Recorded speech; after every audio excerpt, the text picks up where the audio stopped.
রমজানকে কেন্দ্র করে আমার নবীকে এমন ৬টি বৈশিষ্ট্য দান করা হয়েছে।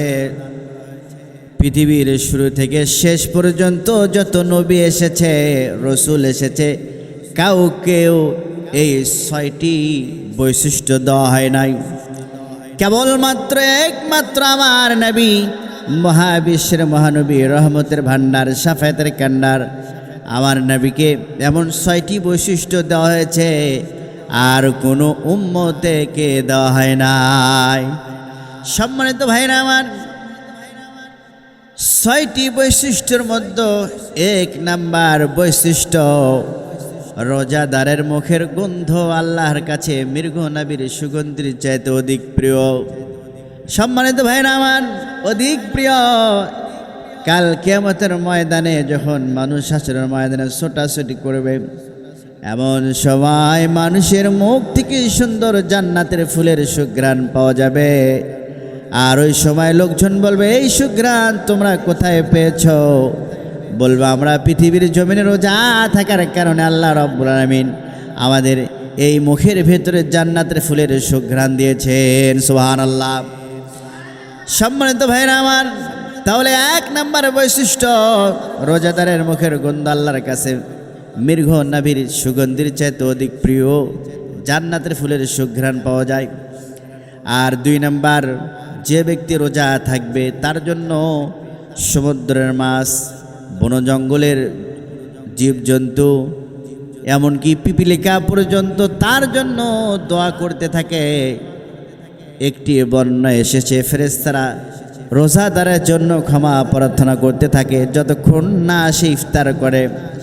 আর সবাই বন্য প্রাণী, সাগরের প্রাণী এবং পৃথিবীর যত প্রাণী আছে সবাই দোয়া করতে থাকে, আল্লাহ যে ব্যক্তি রোজা থাকলো, রোজা রাখলো, রোজা রাখার কারণে তুমি তাকে মাফ করে দিয়ে জান্নাতের মেহমান বানায় দাও। সুবহানাল্লাহ বলেন। সম্মানিত ভাইরা আমার, ৩ নাম্বার বৈশিষ্ট্য, রোজাদারকে কেন্দ্র করে রোজাদারের সম্মানে প্রতিদিন জান্নাতকে সাজানো হয়। আর এই জান্নাতটা এমনভাবে সাজায়, জান্নাতের আলোচনা করা তো বিশাল বড় ব্যাপার, কিন্তু এরপরও সূরা আর রহমান ৫৮ নম্বর আয়াত আল্লাহ তাআলা বলেন, কান্নাহুন্নাল ইয়াকুতু ওয়াল মারজান।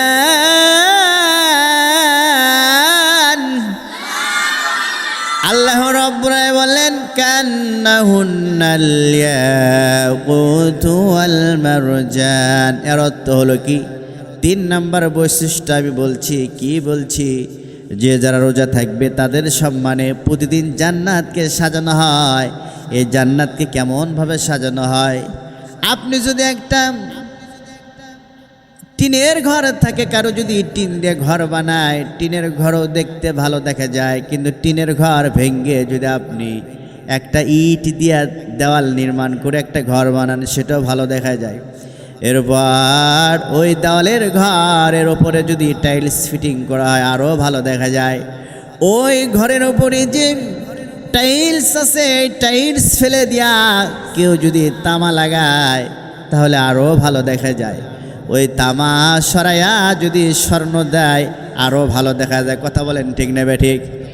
সম্মানিত ভাইরা আমার, ঠিক তেমনিভাবে ওই তামা সরিয়ে দেওয়া যদি স্বর্ণ লাগানো হয়, তাহলে ঘরটা আরও সুন্দর দেখা যায়। ঠিক তেমনিভাবে ওই স্বর্ণকে সরিয়া যদি হীরা খণ্ড লাগিয়ে দেওয়া হয়, ঘরটা আরও উজ্জ্বল হবে। কথা বলেন ঠিক নেবে ঠিক? ঠিক তেমনিভাবে জান্নাতের ভিতরে এমন পাথর দিয়ে নির্মাণ করা হয়, পৃথিবীর জমিনে মানুষ ঘরের মধ্যে অবস্থান করে লাইটের ব্যবস্থা করতে হয়। কত লাইটিংয়ের জন্য কত টাকা পয়সা খরচ হয়, এরপরও ঘর অন্ধকার থাকে।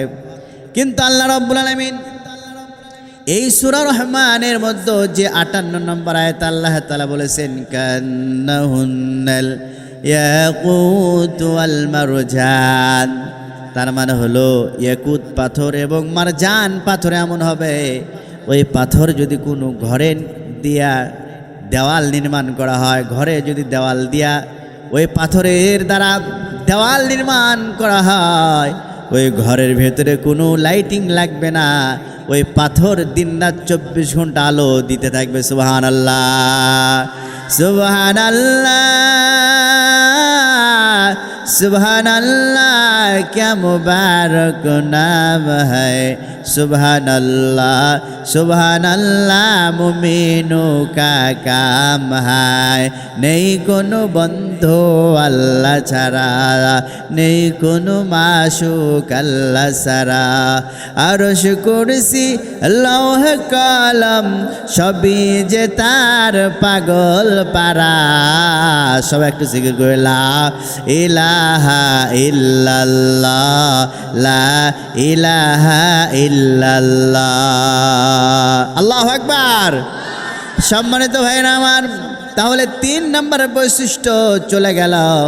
রোজাদারের সম্মানের জান্নাতকে প্রতিদিন সাজানো হয়, সুসজ্জিত করা হয়, আর এমন পাথর দিয়ে জান্নাত নির্মাণ করা হয়, সে ঘরের ভেতরে লাইটিংও লাগবে না, ওই পাথরটা লাইটিংয়ের ব্যবস্থা হবে। সুবহানাল্লাহ। সম্মানিত ভাইরা আমার, জান্নাতের অনেক নাজ নিয়ামত। এই নাজ নিয়ামত আল্লাহ রাব্বুল আলামিন আমাদের সবাইকে এই জান্নাতের নাজ নিয়ামত উপভোগ করার তৌফিক দান করে দিই সবাই আল্লাহুম্মা আমিন। সম্মানিত ভাইরা আমার, রমজানের 4 নাম্বার বৈশিষ্ট্য, রমজানকে কেন্দ্র করে পৃথিবীর যত অভিশপ্ত শয়তান আছে, সকল অভিশপ্ত শয়তানকে শিকল দিয়া বন্দি করে সাগরের মধ্যে নিক্ষেপ করা হয়। 5 নাম্বার, রমজানের শেষ রাতে রোজাদারকে এত ক্ষমা করে দেওয়া হয়, এত ক্ষমা করে দেওয়া হয়, আর অন্য কোনো মাসে এত ক্ষমা করে দেওয়া হয় না। সুবহানাল্লাহ বলেন। 6 নাম্বার, এই রমজান মাস মুবারক মাস, সিয়াম সাধনার মাস, গুনাহ মাফের মাস, রহমতের মাস, মাগফিরাতের মাস, জাহান্নাম থেকে মুক্ত করে জান্নাতের মাস। একজন ঘোষণা করতে থাকেন, একজন ঘোষণা করতে থাকে, ইয়া বাগিল খায়র আকবিল ওয়া বাগিশ শাররি আকসির। বলে, হে পুণ্যকামী, তুমি এগিয়ে চলো, হে সব অর্জন করছো, তুমি সামনের দিকে এগিয়ে চলো। আর যে পাপ করছো, তোমার পাপটা বন্ধ করে রাখো, তোমার পাপটা বন্ধ করে দাও, আর পাপাচারে লিপ্ত হও না। দেখবা আল্লাহ রাব্বুল আমিন তোমাকে জান্নাতুল ফেরদাউস দান করবে। সুবহানাল্লাহ বলেন।